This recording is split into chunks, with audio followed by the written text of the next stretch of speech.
A lot of our leaders and some of our great institutions are failing us. In some cases, they're bad or they're unethical.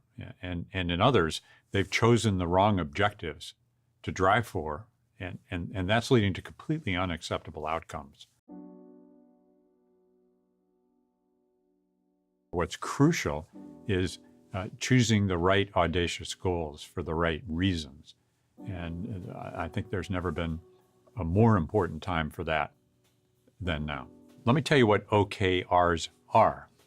Well, first, it's a kind of geeky acronym, but what it stands for is objectives and key results. Objectives are what you want to have accomplished, and key results are how you're going to get it done. It's a deceptively simple goal-setting system that was invented by Andy Grove in the 1970s to help make Intel the best-run technology company of his or maybe any era. He was a superb CEO and also a teacher. And so when I first came to Intel, Andy said to me, "John, you know, it almost doesn't matter what you know." And that's because execution is what matters most. And so he invented this amazing system for execution and valued far more highly than anything else results. Did you get your key results done or not done? Did you achieve the objective? OKRs, pioneered at Intel. Subsequently, I took them to maybe 100 different organizations. I introduced them to Larry Page and Sergey Brin when they were 24 years old in their garage as co-founders of Google. I showed them the system, and Sergey Brin agreed to enthusiastically adopt them. Well, not quite. What he actually said was, "We don't have any other way to manage the company, so I guess we'll give this a try." And I took that as a ringing endorsement. But here's the point. Every quarter since then, every Googler has written down her objectives and key results. They've graded them, and then they've published them for everybody in the organization to see. So 70,000 Googlers are doing that this quarter.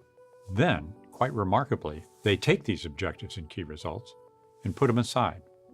They don't count for bonuses. They don't count for promotions. They serve a higher purpose. They're a kind of collective commitment, a social contract to what's important, what really matters the most.